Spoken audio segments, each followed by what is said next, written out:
Que Dieu vous bénisse. Amen. C'est avec joie que je salue chaque frère et chaque soeur dans le nom précieux de Jésus. Amen. Par la grâce de Dieu, nous sommes rassemblés dans la maison de Dieu où lui-même est présent. Amen. Car nous croyons ce qu'il a dit. Il a dit que là où deux ou trois sont rassemblés en mon nom, je suis parmi eux. Amen. Nous ne sommes pas rassemblés ici pour un deuil, ni pour une fête de mariage, mais nous sommes rassemblés au nom de Jésus-Christ.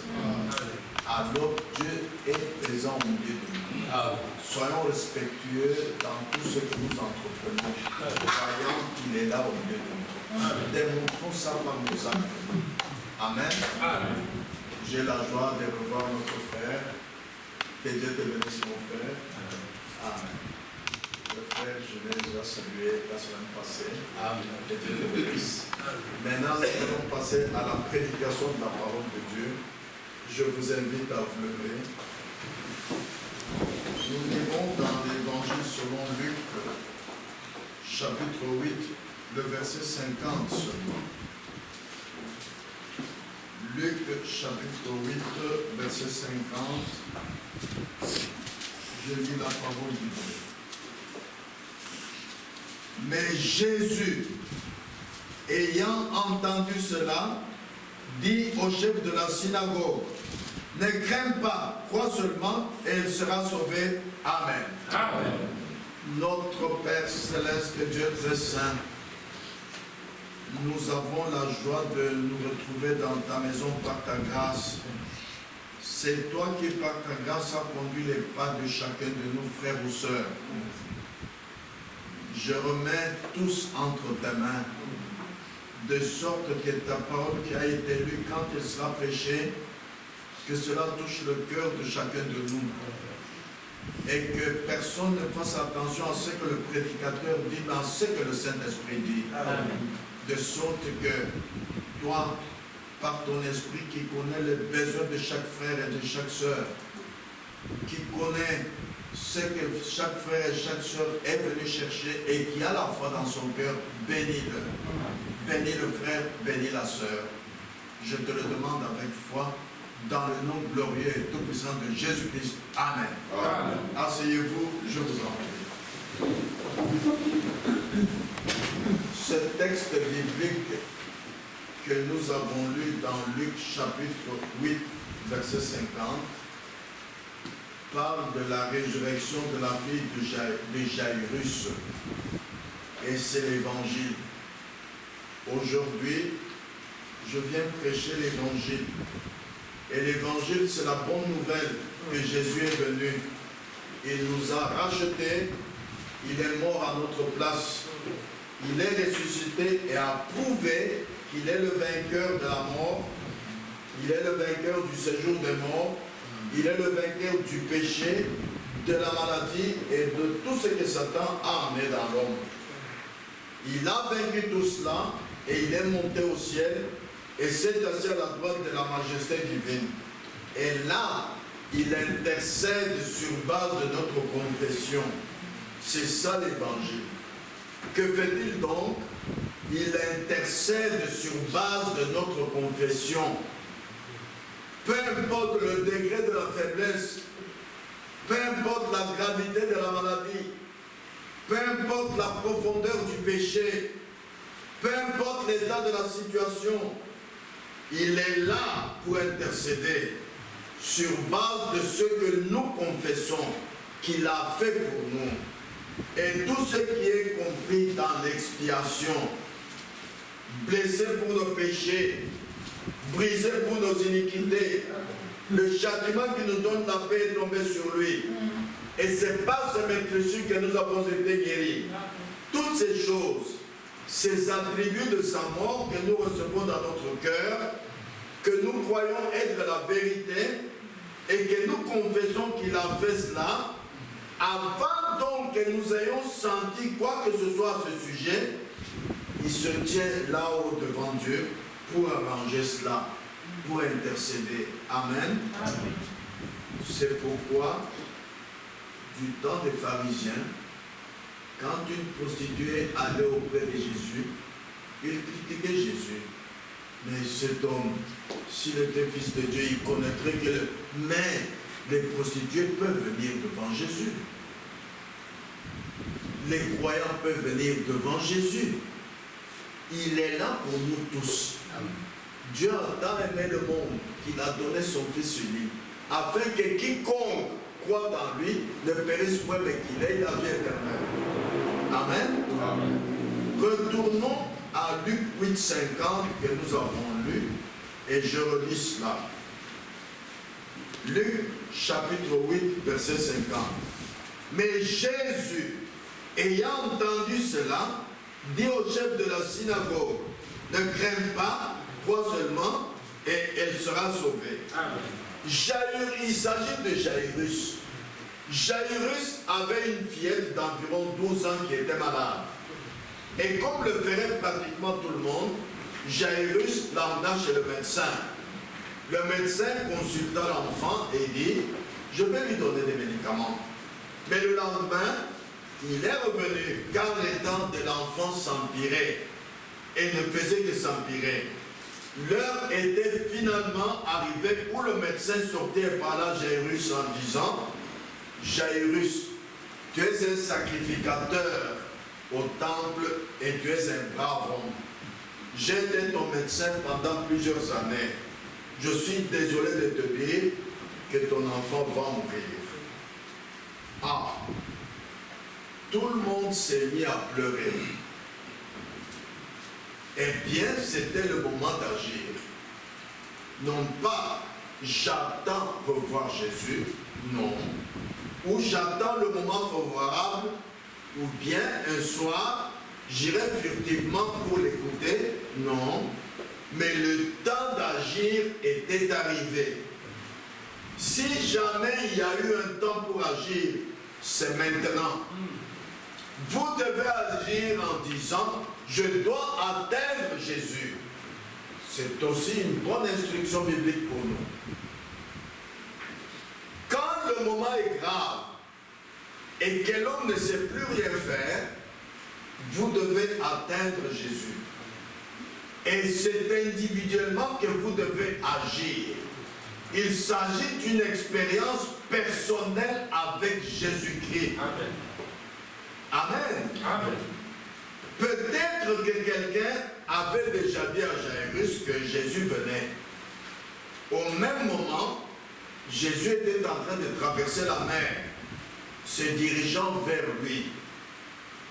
Vous voyez que Dieu place toujours ces hommes-là au bon moment, si vous croyez en lui.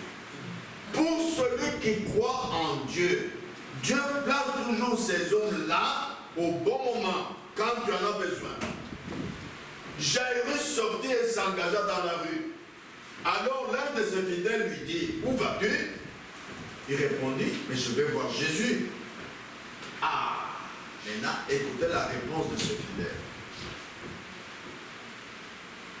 Il dit ceci.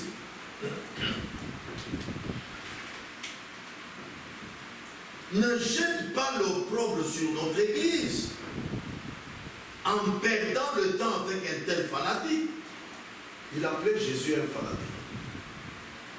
Ne sais-tu pas que le souverain sacrificateur a dit qu'il chassait tous ceux qui iraient le voir? Nous tiendrons notre prochaine réunion. Nous veillerons à ce qu'on ait un autre pasteur. Nous ne pouvons simplement pas supporter ce genre d'histoire dans notre église. Mais Jairus avait un besoin. Son enfant était couché là, mourant. Le médecin avait fait tout son possible. Mais Jairus devait contacter Dieu. Quand un homme est poussé à bout comme cela, il va trouver quelque chose. Alléluia. Amen. Quand vous êtes poussé à bout, vous ne savez pas ce qui vous arrive. Si vous avez la foi, vous allez certainement trouver quelque chose. Oui. Mais il ne s'agit pas d'écouter ce que les gens disent. Jairus est parti. Peut lui importer qu'on le chasse de l'église, ou quoi que ce soit. Peut lui importer qu'il perde son église. ou qu'il perde chaque ami qu'il avait. Jairus avait un seul choix, c'était de trouver Jésus. Quelqu'un lui avait dit que Jésus venait. Il est donc allé à sa rencontre. Mais voyons d'abord, qui était ce Jairus? Écoutez ceci, et ça deviendra plus clair.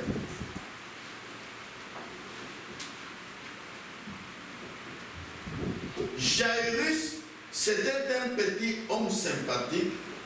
Je pense que Jairus croyait en secret. Il ne voulait pas que les gens le sachent. Des gens comme ça, il y en a beaucoup. Il se serait retrouvé ici même dans cette réunion si le pasteur n'allait pas les chasser de l'église le dimanche pour être venu. Ils croient la chose, mais ils ont peur. Peur de quoi? D'être chassés de leur église. Vous savez qu'il y a des pasteurs qui n'acceptent pas que le fidèle, les membres de l'église qu'il conduit, aille dans une autre église.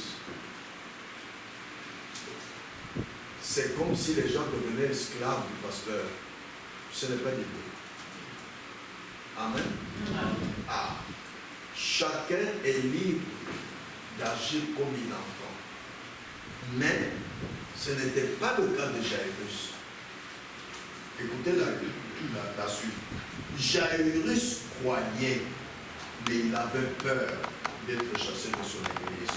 Il croyait, mais quand il a entendu parler de Jésus, des œuvres qui étaient accomplies, de ce que Jésus était différent des autres, il avait reconnu que Jésus était le serviteur de Dieu, Jésus était le Fils de Dieu. Jairus, bien même il était totalement lié par une organisation, au point qu'il ne pouvait pas bouger. En effet, on avait formellement ordonné que quiconque entendrait ce fanatique, il pouvait tout aussi bien prendre sa carte de membre et s'en aller. En effet, vous serez excommunié de la synagogue, étant considéré comme hérétique. Ainsi, vous savez, quiconque a une profonde sincérité comme Jairus, parfois Dieu est obligé de faire des choses pour amener quelqu'un à devenir croyant, à se présenter, à confesser certaines choses. Oui, Dieu le fait. Vous avez vu alors à peu près ce que Jairus, malgré qu'il n'était pas parmi les disciples de Jésus, mais Jairus croyait que Jésus-Christ est le Fils de Dieu. Qu'il est différent de tous les autres pasteurs, tous les autres hommes qui prétendaient être les serviteurs de Dieu. Amen.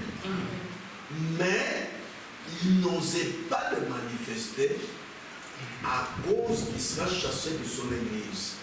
Et il n'avait aucun moyen pour lutter contre cela et vaincre l'ennemi. Maintenant, voici, nous en arrivons à la rencontre de Jairus avec Jésus. Nous lisons dans la Bible, Luc chapitre 8, versets 40 à 48. Luc chapitre 8, versets 40 à 48. Je lis. À son retour, Jésus fut reçu par la foule, car tous l'attendaient. Et voici, il vint un homme nommé Jairus, qui était chef de la synagogue. Il se jeta à ses pieds et le supplia d'entrer dans sa maison. Parce qu'il avait une fille unique d'environ 12 ans qui se mourait. Vous avez vu que la Bible dit qu'il était chef de la synagogue, n'est-ce pas, Jairus? Ah. Parce qu'il avait une fille unique d'environ 12 ans qui se mourait. Pendant que Jésus y allait, il était pressé par la foule. Or, il y avait une femme atteinte d'une perte de sang depuis 12 ans et qui avait dépensé tout son bien pour les médecins, sans qu'aucun eût pu la guérir. Elle s'approcha par derrière et toucha le bord du vêtement de Jésus. Au même instant, la perte de sang s'arrêta. Et Jésus dit, qui m'a touché? Comme tous s'en défendaient, Pierre et ceux qui étaient avec lui dirent, Maître, la foule t'entoure et te presse, et tu dis, qui m'a touché? Mais Jésus répondit, quelqu'un m'a touché, car j'ai connu qu'une force était sortie de moi. La femme, se voyant découverte, vint toute tremblante se jeter à ses pieds et déclara devant tout le peuple pourquoi elle avait touché et comment il avait été guéri à l'instant. Jésus lui dit, ma fille, ta foi t'a sauvée, va en paix. Amen. Amen. Amen. Ta foi t'a sauvé, va en paix. Là, le lecteur de la Bible peut se dire, mais comment cette femme peut avoir la foi? Oui, la foi dans la guérison divine. Amen. Amen. Jésus, dans son ministère, a eu affaire à beaucoup de guérisons divines. La guérison divine, c'est un appât pour attirer quelqu'un vers Dieu. La guérison divine, c'est fait pour la gloire de Dieu. C'est ainsi que aujourd'hui, beaucoup de gens qui sont malades, malgré qu'ils vont dans les églises, ils ne parviennent pas à avoir la guérison divine parce qu'ils n'ont pas la foi dans la guérison divine. Il est écrit, je suis l'Éternel qui te guérit de toutes tes maladies. Amen. Par ces meurtrissures, nous avons été guéris. Mais il faut la foi. Amen. Amen. Ah. C'est ça, frères et sœurs. Jairus, d'après ce que nous avons lu maintenant en Luc 8, 40 à 48, nous voyons que Jairus a rencontré Jésus. Et Jésus qui venait d'arriver sur une barque, il fut reçu par la foule car tous l'attendaient. Et Jairus était l'un de ceux qui attendaient Jésus. Dès que Jésus fut arrivé, Jairus a vu un miracle s'accomplir. Car une femme qui perdait le sang depuis 12 ans et qui avait dépensé tout son bien pour le médecin, sans qu'aucun médecin ait pu la guérir, s'approcha par derrière et toucha le bord du vêtement de Jésus. Au même moment, la perte de sang s'arrêta.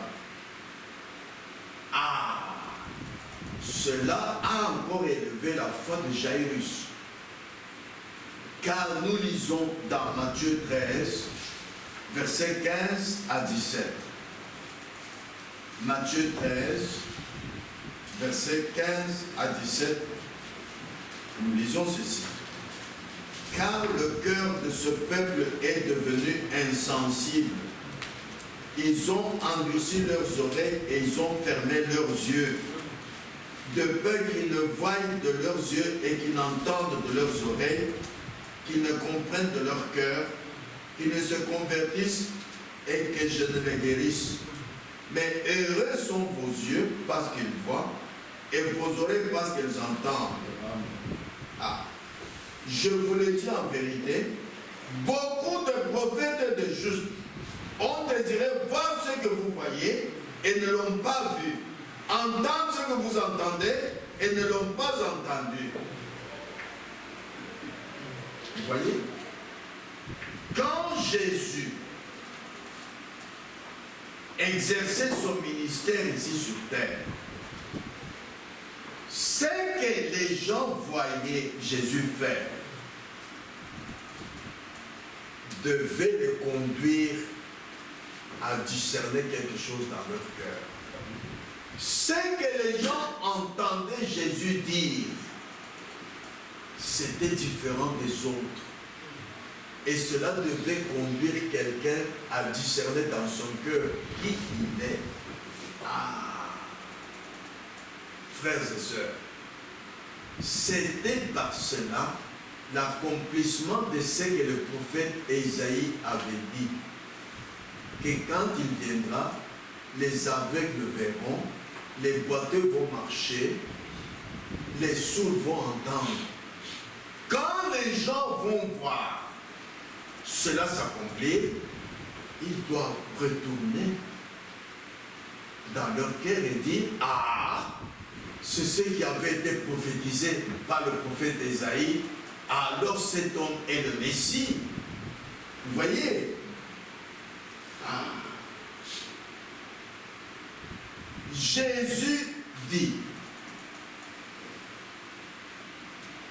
à Jairus, en Luc 8, verset 50, ne crains pas, crois seulement, ta fille sera sauvée. Amen. Amen. Ah. Ne crains pas, crois seulement, elle sera sauvée. Voilà ce qui manque à beaucoup de gens pour la guérison divine. Que vous soyez croyant, que vous soyez incroyant, Jésus-Christ a été envoyé au monde entier. Dieu a tant aimé le monde entier, qu'il donna son Fils unique, afin que quiconque croit en lui ne périsse point, mais qu'il ait la vie éternelle. Aussi pour la guérison divine, quiconque croit en ce que Jésus lui dit, doit avoir la guérison divine. C'est pourquoi il a dit à Jairus, ne crains pas, crois seulement, et elle sera sauvée. Nous lisons dans les psaumes au chapitre 33, versets 8 et 9.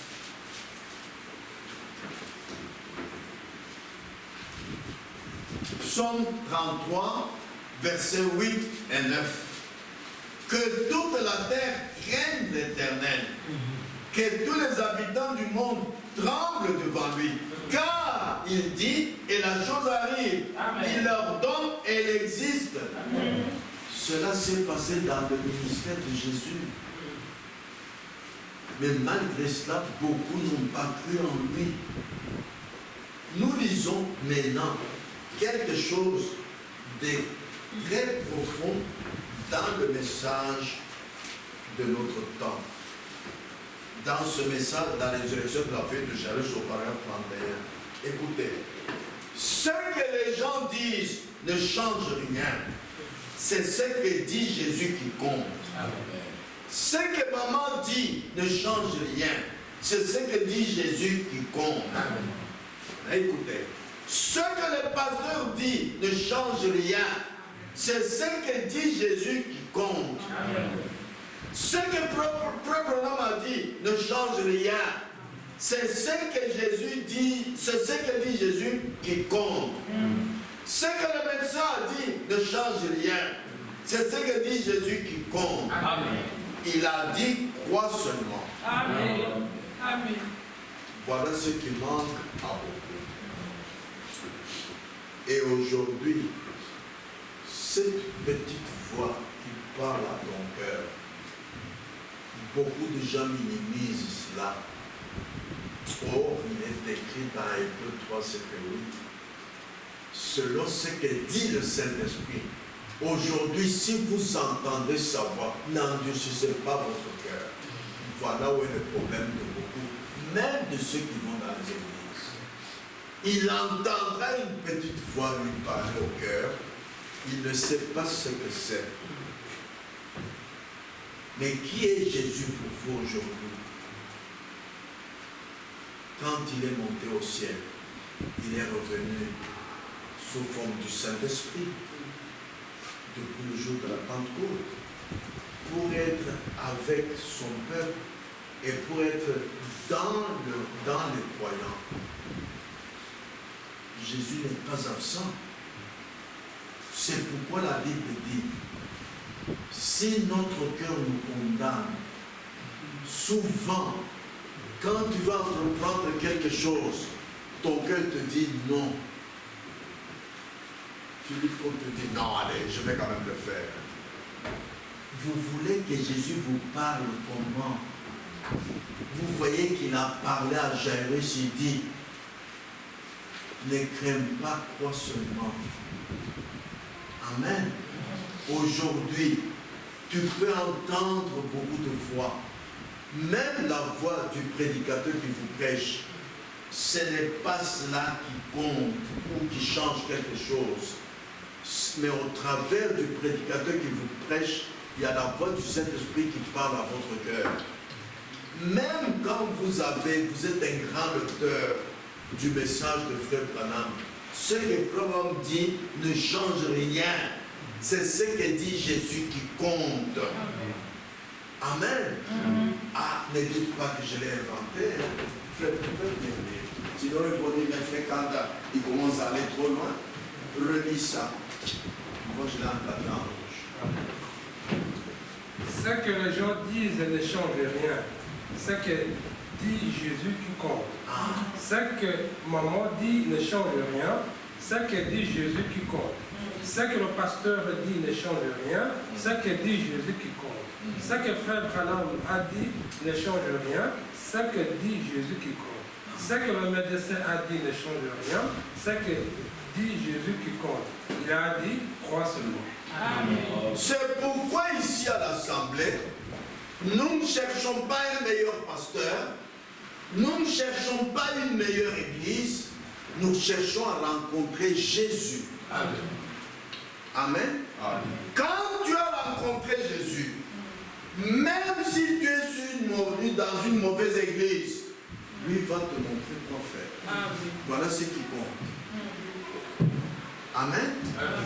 Et pour Jairus, il savait déjà que cet homme Jésus était différent des autres. De par les œuvres qui étaient accomplies par lui. Jairus savait que Jésus devait être plus qu'un homme. Oui, Jésus-Christ est Dieu. Amen. Dieu était en Christ, réconciliant le monde avec lui-même. Un jour, il y a des années, ici à Bruxelles, j'ai rencontré les évangélistes de témoins de Jéhovah. Il m'a dit, monsieur, on peut dire non, si vous voulez, j'aime bien la Bible que vous avez là, mais venez chez moi. Pas ici sur là où je n'ai pas le temps. Ils ont pris mon adresse. Quand ils sont venus, je leur ai dit, je ne veux pas lire aucune brochure, seulement la Bible. Ils ont dit d'accord. Et quand on a parlé, je leur ai dit que moi je dois Jésus de Dieu. Il dit, est-ce que vous avez une écriture? J'ai dit oui. Allez, prenons 1 Jean chapitre 5, verset 20. Une écriture claire qui montre que Jésus-Christ est Dieu. 1 Jean chapitre 5, verset 20. Vous devez croire en lui, vous devez croire qui il est, Jésus-Christ. 1 Jean chapitre 5, verset 20, dit ceci. Nous savons aussi que le Fils de Dieu est venu et qu'il nous a donné l'intelligence pour connaître le véritable, et nous sommes dans le véritable. En son Fils Jésus-Christ, c'est lui qui est le Dieu véritable et la vie éternelle. Amen. Amen. Quand j'ai vu ça, ils se sont dit, ils étaient arrivés, ils se sont regardés. Je me dis, monsieur Campbell, vous allez dans quelle église? Je dis, non, moi je vais dans la même église que Pierre. C'est une église qui n'a pas de nom. C'est pourquoi je suis baptisé comme Pierre a baptisé au nom de Jésus-Christ. Bon, écoutez, nous vous dirons voilà la prochaine fois. Dites non, mais écoutez, M. Padra. Alors Jésus est le Dieu puissant. Je dis non, la Bible ne tolère pas deux dieux. S'il y a un Dieu tout puissant et un Dieu puissant, vous en faites deux. C'est antibiblique. Il dit, vous pouvez nous montrer où la Bible dit que Jésus est le Dieu tout puissant. Je dis oui, prenez Apocalypse. On a pris Apocalypse chapitre 1. Prenons ensemble l'Apocalypse. Chapitre 1, verset 1. Révélation de Jésus-Christ que Dieu lui a donné pour montrer à ses serviteurs des choses qui doivent arriver bientôt, il a fait connaître par l'envoi de son ange à son serviteur Jean. Maintenant, verset 8. Donc, il s'agit de Jésus-Christ. Maintenant, au verset 8, il dit ceci. Je suis, si vous commencez au verset, il dit, voici, il vient avec les nuées, et tout œil le verra, même ceux qui l'ont percé. Verset 8. Je suis l'alpha et l'oméga, dit le Seigneur Dieu, celui qui est, qui était et qui vient, le Tout-Puissant. Je dis, vous voyez, il s'agit de Jésus-Christ. Ce sont de nouveaux dieux. Frères et sœurs, ne vous laissez pas dribbler par les gens qui disent que Jésus-Christ n'est pas Dieu. Jésus-Christ est Dieu manifesté dans la chair humaine. Amen. Au commencement était la parole était avec Dieu, la parole était Dieu. Jean 1, 1, Jean 1, 14. La parole fut faite chair. Dieu, esprit, parce que Dieu n'est pas un homme. Il a habité dans le cœur de l'homme Jésus. Mais attention, voilà la différence avec ceux qui disent que je suis Dieu.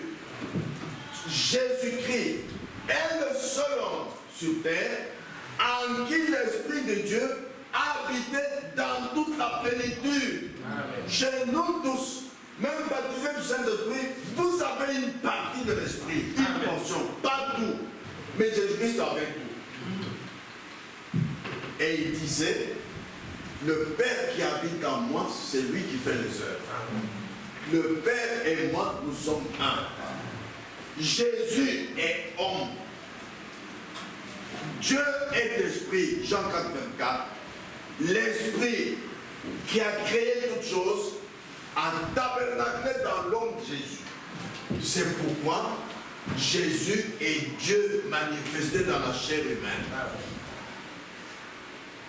Jésus a dit à Jairus, ne crains pas, crois seulement, elle sera sauvée.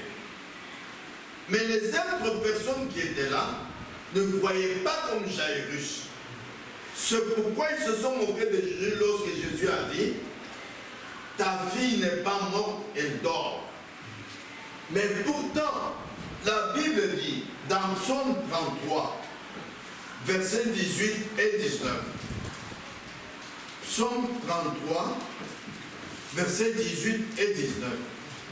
Voici, l'œil de l'Éternel est sur ceux qui le craignent, sur ceux qui espèrent en sa bonté, afin d'arracher leur âme à la mort et de les faire vivre au milieu de la famine. Amen. Amen. Vous savez bien que la Bible dit que l'âme qui pêche, c'est celle qui mourra. N'est-ce pas? Mais celui qui craint Dieu, qui croit en Dieu, ne pêche point, son âme ne peut pas mourir. On peut l'enterrer dans la tombe, mais son âme dort. Son âme n'est pas morte. Amen. C'est pourquoi la première résurrection, les morts en Christ reviendront.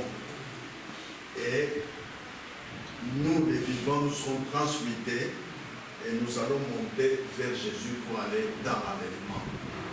Il y a le langage charnel, il y a le langage spirituel. Ce que Jésus a dit, nous le lisons dans 1 Thessaloniciens chapitre 4 verset 13.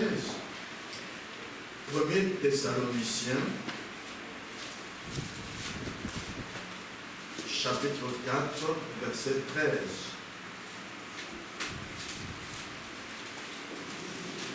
Voilà, je suis. Première épître de Paul aux Thessaloniciens, chapitre 4, verset 13, la Bible dit ceci. Nous ne voulons pas, frères, que vous soyez dans l'ignorance au sujet de ceux qui dorment, afin que vous ne vous affligez pas comme les autres qui n'ont point d'espérance. Quand vous avez un bien-aimé qui a quitté cette terre, il est dans la tombe, nous avons une espérance qui nous encourage, malgré les larmes, que son âme n'est pas morte. Amen. Son âme dort. Amen. Et le jour de l'enlèvement, la personne se remettra debout dans un corps immortel, dans un corps incorruptible. Nous, les vivants, nous serons changés et tous ensemble, nous allons monter. Amen. Vous voyez, les gens charnels ne connaissent pas le langage spirituel. Quand Jésus a dit, ta fille n'est pas morte, elle dort, c'est un langage spirituel. Les charnels n'ont pas compris ça. Jésus avait dit aux pharisiens dans Jean 8, verset 43, pourquoi ne comprenez-vous pas mon langage? Il y a un croyant charnel, il y a un croyant spirituel. Il y a une église charnelle, il y a une église spirituelle. Ah! C'est pourquoi, quand Jésus a dit à Jairus, quand on est venu lui dire, n'importune pas de mettre ta fille est morte, Jésus lui a dit, ne crains point, elle n'est pas morte, elle dort. Elle sera sauvée. Vous voyez? Maintenant, écoutez la suite. Dans Luc 8, verset 51. Luc 8, verset 51. Lorsqu'il fut arrivé à la maison, il ne permit à personne d'entrer avec lui, si ce n'est à Pierre, à Jean et à Jacques et au père et à la mère de l'enfant. Ah! Ça, c'est une bonne instruction pour nous. Pourquoi est-ce que Jésus n'a pas permis à personne d'autre d'entrer avec lui alors qu'il avait prié pour que la fille qui dormait se mette debout? Pourquoi? Ça, c'est une bonne leçon. Je vous prie d'être attentif. Jésus a dit dans Jean chapitre 3 verset 6, ce qui est né de la chair est chair, ce qui est né de l'esprit est l'esprit. C'est pourquoi il y a des moments ou des circonstances où vous ne pouvez pas mettre ensemble ce qui est charnel et ce qui est spirituel. Non, non et non. Et c'était le cas ici. Frères et sœurs bien-aimés, écoutez bien. C'est pourquoi souvent vous demandez quelque chose à Dieu et vous ne recevez pas. Parce que vous ne croyez pas toute la parole, vous croyez une partie de la parole. Vous n'avez pas compris ce que Jésus fait. Or, la Bible dit que Jésus-Christ nous a été donné afin que nous marchions, afin qu'il nous serve d'exemple, afin que nous marchions sur ses traces. Ah! Jésus, devant un boiteux, lisez bien la Bible, comment il a fait marcher le boiteux. Devant un aveugle, lisez bien la Bible, comment il a fait retrouver la vue à l'aveugle. Et il a dit en Jean 14, 12, celui qui croit en moi fera aussi les œuvres que je fais. En moi qui? Moi, Dieu manifesté dans la chair humaine, c'est-à-dire quoi? Toute la parole de Genèse à l'Apocalypse. Et la foi, c'est une révélation. La foi, ce n'est pas un raisonnement, ce n'est pas des recherches intellectuelles. Non. Vous voyez, maintenant, Jésus a dû chasser tous pour aller prier. Et la fille qui était endormie se met debout, sauf 3 de ses disciples, sauf le père et la mère. Comme je vous l'ai dit, ne soyez pas distraits, la Bible nous enseigne cela. Je vais vous montrer quelques exemples dans la Bible. Prenons d'abord Genèse, chapitre 13, versets 7 à 9. Genèse, chapitre 13.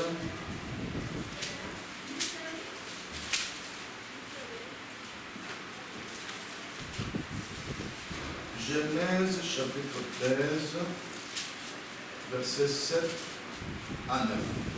Je lis. s'agit d'Abraham. Il y eut querelle entre les bergers des troupeaux d'Abraham et les bergers des troupeaux de Lot. Les Cananéens et les Pharisiens habitaient alors dans le pays. Abraham dit à Lot, qu'il n'y ait point, je te prie, de dispute entre moi et toi, ni entre mes bergers et tes bergers, car nous sommes frères. Tout le pays n'est-il pas devant toi? Sépare-toi donc de moi. Si tu vas à gauche, j'irai à droite. Si tu vas à droite, j'irai à gauche. Maintenant, verset 14. L'Éternel dit à Abraham, après que l'autre se fût séparé de lui, lève les yeux et du lieu où tu es, regarde vers le midi, vers l'Orient et l'Occident. L'Éternel est revenu vers Abraham parce qu'Abraham n'avait pas mis en pratique toute la parole que Dieu lui avait dite en Genèse 12. Relisez avec moi Genèse 12, versets 1 et 2. L'Éternel dit à Abraham, va-t'en de ton pays, de ta patrie, de la main de ton père, dans le pays que je te montrerai, je ferai de toi une grande nation, et je te bénirai. Pour que Dieu bénisse Abraham, il devait se séparer de tout ce qui est charnel. Dieu l'a appelé pour être le père de la foi, montrer l'exemple aux croyants que pour que Dieu te bénisse, tu dois te séparer de l'incroyant. Même s'il est ton père, même si elle est ta mère, tu dois te séparer de l'incroyant, alors il te bénira. Quand Abraham est sorti, il a pris sa femme Sarah, oui, la Bible dit que l'homme et la femme qui sont mariés sont une seule chair. Il devait prendre Sarah. Mais il a fait une faute en prenant son père et en prenant l'autre. Dieu a attendu, c'était dans les actes des apôtres, jusqu'à ce que son père soit mort et jusqu'à ce qu'Abraham se soit séparé de l'autre. Alors, il est revenu lui montrer le pays qu'il lui avait promis et le bénir de la bénédiction qu'il avait promise. Donc, vous voyez qu'il y a des choses qui ne peuvent t'arriver que si tu te sépares de ce qui est charnel. Voici un deuxième exemple. Lisons dans 1 Corinthiens 7, versets 4 et 5. 1 Corinthiens 7,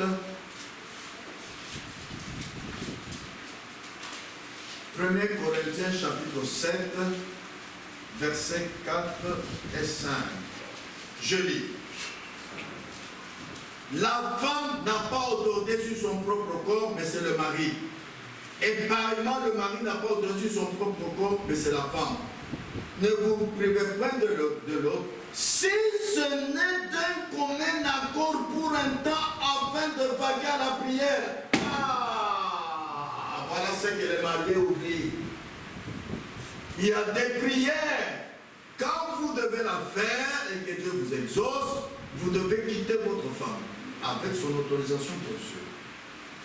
La femme aussi, s'il y a une prière qu'elle doit faire et pour obtenir, être exaucée par Dieu, elle doit quitter son mari. Parce que l'homme et la femme sont ensemble dans une volonté permissive de Dieu. Dans l'éternité, nos femmes seront nos sœurs. Amen. À la résurrection, nos femmes ne seront plus nos femmes. Croyez-vous cela? Amen. Ah, regardez 1 Corinthiens 7, 1 à 3. Lisons. 1 Corinthiens 7, verset 1 à 3. Pour ce qui concerne les choses dont vous m'avez écrit, je pense qu'il est bon pour l'homme de ne point toucher de femme. Oh. Vous voyez? Toutefois, pour éviter l'impudicité, que chacun ait sa femme et que chaque femme ait son mari. Que le mari rende à sa femme ce qu'il lui doit et que la femme agisse de même envers son mari. Sauf d'un commun accord pour vaquer à la prière. Alléluia. Jésus ne l'a pas fait en inventant ce jour-là pour entrer dans la maison de Jairus, pour prier pour la fille qui était en train de dormir pour qu'elle se réveille. Mais c'est biblique. Il y a des prières où vous êtes conduits à quitter tout ce qui est charnel.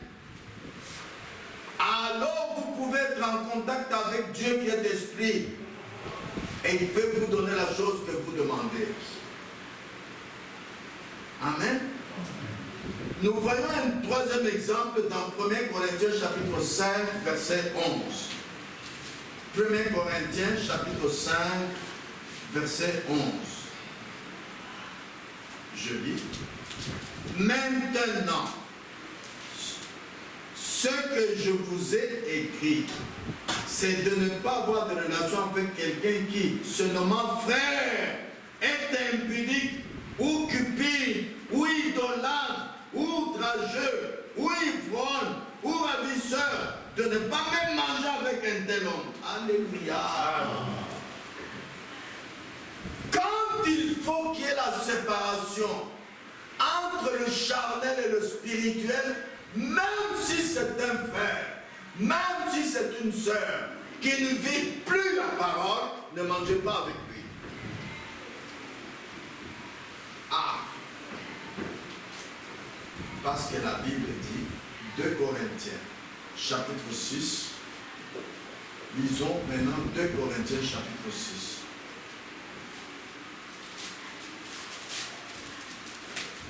« 2 Corinthiens chapitre 6, verset 14 à 16. «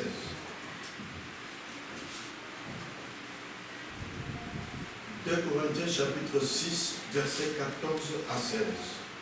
Ne vous mettez pas avec les infidèles sous un joug étranger.